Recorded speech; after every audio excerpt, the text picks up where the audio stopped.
Savior Jesus Christ, and I give double honor and respect and always remember and cherish the blessed teachings and preachings of our beloved, dearly beloved friends in the Lord. Greetings to the whole beloved Almeida family, beloved preachers, beloved brethren, and visitors.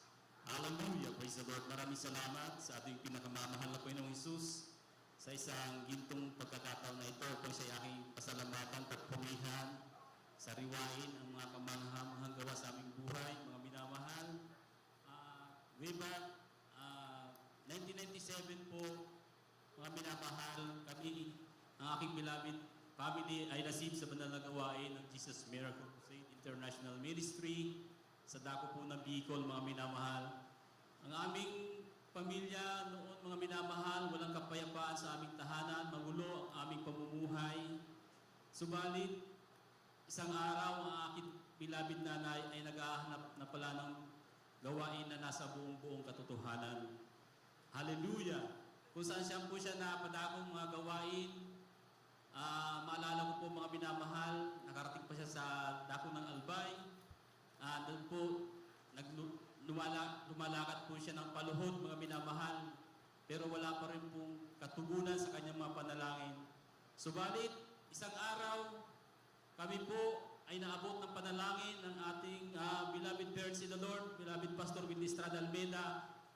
Alam niyo po mga minamahal, sabi ng aking beloved nanay, nung mga panahon na yon, siya po ay naglalako ng kanyang paninda araw ng linggo. Hallelujah! Nadaanan niyo po ang banal na gawain ng Jesus Miracle Crusade International Ministry. Alam niyo po ang sabi ng aking beloved nanay ay sa kanyang patutuo, sa halip na siya ay magtinda, umatin siya ng banal na gawain ng ating pinakamamahal na Jesus.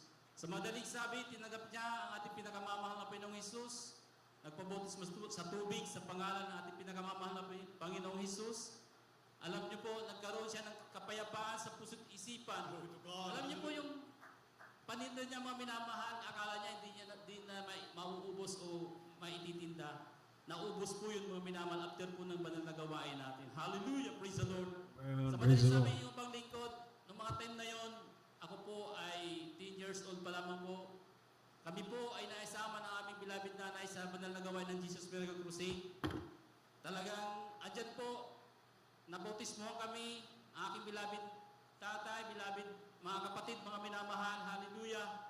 Sa madaling sabi kayo po'y mainit na naglilingkod sa ating pinakamamahal na Panginoong Jesus, hallelujah.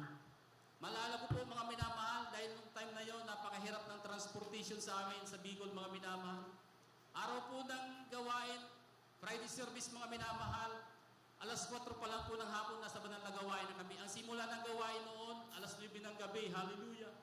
Subalit, bilang mainit na naglilingkod sa ating pinakamamahal na Jesus, hindi po namin tininan ang hirap ng aming paglalakbay dahil noong mga time na yun, mga minamahal, talagang nagkukommute lang kami mga minamahal, napakalayo.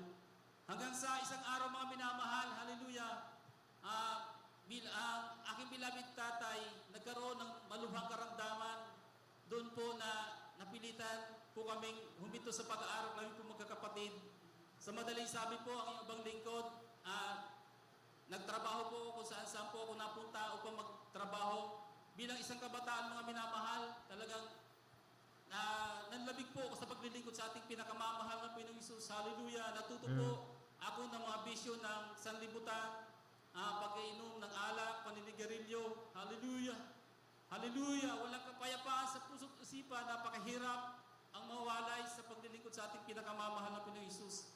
Hanggang isang araw po mga minamahal, ako po ay napadako dito po sa dako ng Maynila, sa Valenzuela po mga minamahal, year 2006 mga minamahal. Diyan ko na rin po nakilala ang aking beloved wife na ngayon, hallelujah. Alam niyo po, year 2008, kami po ay nagsama ng aking beloved wife, walang kapayapaan sa puso't isipan, lagi kami nag-aaway. Subalit, isang araw mga minamahal, namalayan ko na lamang po na isinama na po pala siya sa paglilingkod sa gawain ng ating pinakamamahal na Jesus dito po sa dako ng may kawayan sa Ayos Pavilion pa po mga minamahal. Nung araw po na yon, tuwing linggo, kasama ako ng aking mga kaibigan, nagiinom, naglalasing. Hallelujah! Ang sabi sa akin ng aking beloved wife, Sabi niya, dumalo tayo sa gawain ng Jesus Miracle Crusade. Sabi ko sa kanya, saan ka dumalo? Yung pala po, di ko alam, tuwing araw ng linggo, isinasama po siya ng aking beloved nanay dito po sa may kawayan mga minamahal. Tinanggap niya po ang ating pinakamamahal na Panginoong Jesus, nagpabutos po sa tubig, sa pangalan ng ating pinakamamahal na Panginoong Jesus. Hallelujah! Ang sabi ko, hallelujah. Parang sabi ko na, kita ko sa beloved wife ko na, parang bumait yung beloved wife ko. Sabi ko, ano kaya kung magbaliklog na ako sa paglilingkod sa ating pinakamamahal na Panginoong Jesus. Sa madaling sabi, mga minamahal, araw ng linggo, sunod na linggo mga minamahal, sumama po ako sa pagdalo sa banal na gawain na ating pinakamamahal na Panginoon. Sa dako po ng IS Pavilion yun, mga minamahal, sa sinihan pa po yun, mga minamahal. Hallelujah. Alam niyo po, sabi niya sa akin, hindi ka ba magpapabautismo? Sabi ko, 10 years old pa lang ako, nabautismo na ako. Ang kailangan ko lang siguro magpatuloy, manumbalik sa paglilingkod sa ating pinakamamahal na Jesus. Hallelujah! Hallelujah! Praise the Lord! Ayan po mga minamahal, doon po sa patuloy po namin na pagdalo ng aking beloved wife, doon po pinakita ng ating pinakamamahal na Panginoong Jesus ang kanyang kapangyarihan sa amin. Isang araw po mga minamahal, dahil nga po baguhan pa lang po ang aking beloved wife, ayaw niya mag-absent. Miyerkules, Biyernes at Linggo gusto niyang dumalo mga minamahal. Noong mga time na yon, nagkaroon po ako ng trangkaso.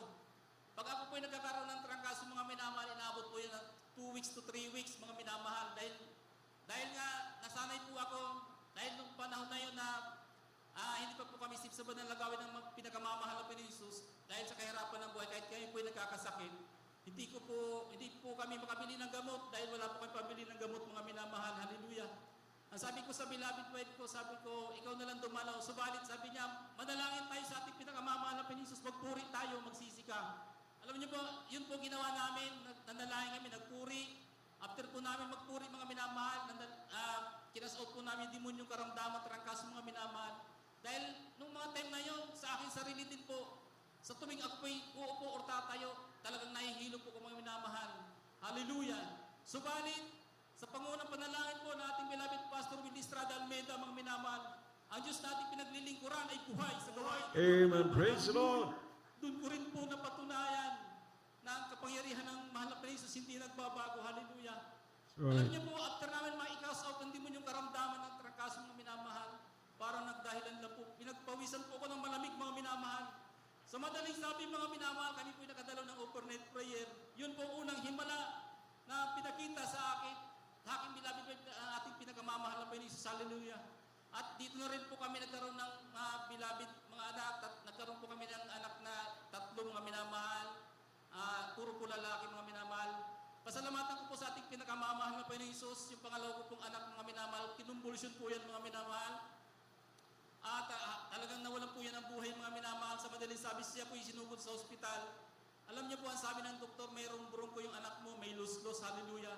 Ang sabi ng doktor sa aking beloved wife, kailangan mo siyang nebulizer 3 times a day. Hallelujah. Tapos niresitahan po siya ng doktor ng gamot mga minamahal. Subalit, hindi po yun binili na aking beloved wife. Bagkus kami po yung nagtiwala sa ating pinakamamahal na Jesus. Praise the Lord. Pinapatahian po yan ng mga malalapad na garter yung beloved son ko mga minamahal at pinapasod sa kanya. At sa tuwing pagkatapos po ng banal na gawain natin, inililihans po yan. Sa pangunang panalangin po natin, beloved Pastor Willie Estrada Almeida, na malayan po namin, wala na po yung lus-lus na aking beloved son. Amen. Hallelujah. Kaya kaputi ng ating pinakamamahal na Panginoon Jesus. Sa pag-iingat pa rin po ng ating pinakamamahal na Panginoon Jesus. Araw po yun ng Friday mga minamahal, overnight prayer. Ito po hindi ko makakalimutan. Napakalaking himala, napakalaking pag-iingat mga minamahal sa aking beloved wife at saka sa aking mga anak. Pauwi na po sila ng overnight prayer mga minamahal, doon po sa dako ng sulok sa may kawayan mga minamahal. Doon po yung banal na gawain natin po mga minamahal. Nang nakita nila yung kanilang daraanan ay malalim po yung baha. So nag-decide po ang aking beloved wife na bumalik sa banal na gawain upang doon po magpatila ng baha. Subalit hindi po ganun ang nangyari. Habang pa po sila ipapatawid ng MacArthur Highway mga minamahal, binangga po sila ng kotse mga minamahal, napakabilis. Hallelujah! Sa madaling sabi mga minamahal, talagang grabe ang damage ng aking tricycle mga minamahal. Hallelujah! Alam po, yung beloved wife ko talagang dumudugo po yung kilay niyan mga minamahal na tinamaan ng mga nabasag na salamin, pati aking mga anak, beloved anak, nagkaroon po ng mga black eye po yan mga bukol mga minamahal. Sa madaling sabi, dinala po sila sa ospital mga minamahal at inobserbahan po ng doktor mga minamahal. Sabi niya, yung mga simptomas na kailangan i-CT scan, sa loob ng isang araw, uobserbahan sila. Subalit, yung lahat po ng simptomas na yun, wala pong nararamdaman po ang aking beloved asawa. And hallelujah. San mga minamahal. Napakabuti ng ating pinakamamahal na Panginoon Jesus. And praise the Lord. Pinagdadaan po sila ng ating pinakamamahal na Panginoon Jesus. Hallelujah. Alam niyo po, sabi sa akin ng driver ng kotse, Brad, pasensya ka na, talagang hindi ko na maiwasan yung beloved wife mo. Dahil kung iiwas ako sa kaliwa, maraming kapatiran ang mababangga. At kung iiwas din po doon siya sa kanan, marami pa rin po kapatiran ang mababangga. Subalit pinakita ng ating pinakamamahal na Panginoon Jesus na totoo ang ating pinaglilingkurang Diyos. And hallelujah. Alam niyo po mga minamahal, it's na lamang po yung agwat nung tama ng tricycle doon sa binti ng beloved wife ko. Kung yung parts ng tricycle ko nagkaputol-putol, gaano pa kaya yung paa ng beloved wife ko? Subalit sabi ko sa kanya, pasalamatan po sa ating pinakamamahal na Diyos dahil pinag-ingatan kayo ng ating pinakamamahal na Diyos. Amen. Praise the Lord. Hallelujah, hallelujah. Ganun din po dito rin po talagang noong mga time na yun mga minamahal, talagang wala po kaming tricycle mga minamahal. Nung una po, nagbabike lang po galing po ng Marilao, papunta po sa aking trabaho mga minamahal. Subalit, talagang napakahirap mga minamahal. At sa tuwing may gawain po sa dako po ng Amurat mga minamahal, nag-undertime po ako mga minamahal para makadalo. Alas 3 ng hapon talagang sabi ko sa aking manager, pagka alas 3 mag-out na po ako. Sabi niya, mamaya pa out mo. Sabi ko, undertime na lang po, bawasan na lang po sa sahod ko. Alam niyo po talagang nagpatuloy po ko sa pagdalo. Talagang nagbabike po ako mamanamal papunta po ng Amoranto.